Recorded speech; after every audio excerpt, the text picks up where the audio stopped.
So the deal is, however, I find this is one of the things, just take this as an example because I think one of the photography things is that photographs are both real and not real.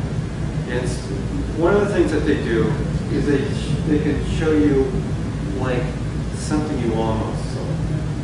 So you might walk out in the morning and you can get a little idea that you saw that the way it really looks in the morning and that kind of disappears.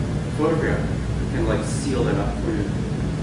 They can show you what you like glimpsed but you didn't really hold on to. Most famously a gesture that somebody makes that's in motion. What you might have seen if you'd been a little somewhere else, an ideal version of what you saw, something like that. And so I think that's like one of the pinches that's really interesting to exploit the photograph.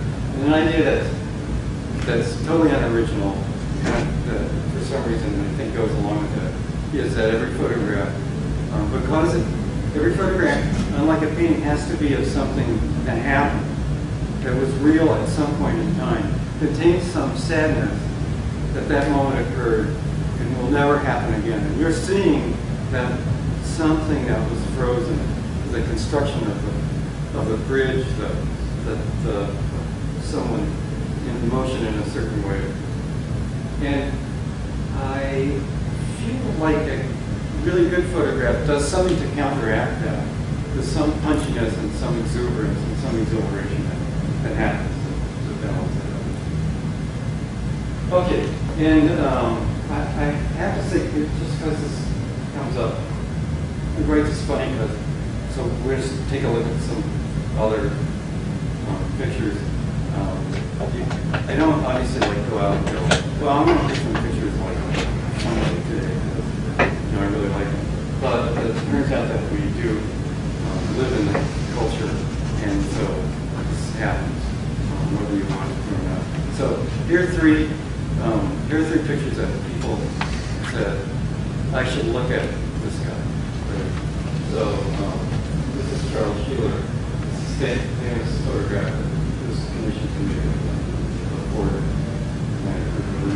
I have two things to say about that.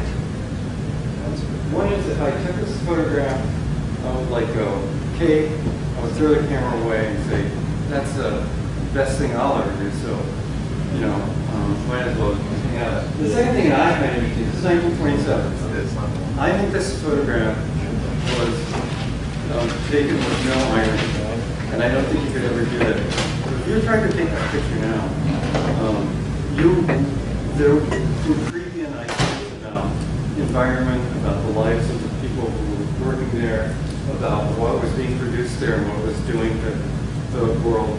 And this photograph, I think, I don't know what Charles Sheeler was really thinking about it. I think this was, you know, a photograph about the triumph of the industrial and you know, the human endeavor of women, and that's kind of cool. So, you know, one is embarrassed to compare myself to Hopper, but people say, doesn't that make you think of Hopper? So I got one thing to say about this, which is Hopper understood 5300K, and this clearly is, you know, let's hold that light in a way that you can't hold it. And last, I find this very amusing. This is a 1635 painting by a Dutch oil painter who did, you know, a whole series of the interiors of chapels with either one or two little figures. And this was pointed out to me by a curator at the Watertown, and I thought that we were the best. And then I took a look at the picture and I thought, well, that is very cool because, among other things, I figured out if you take a grand structure and you look for some good light and you're in focus, pretty much you got a winner. The end.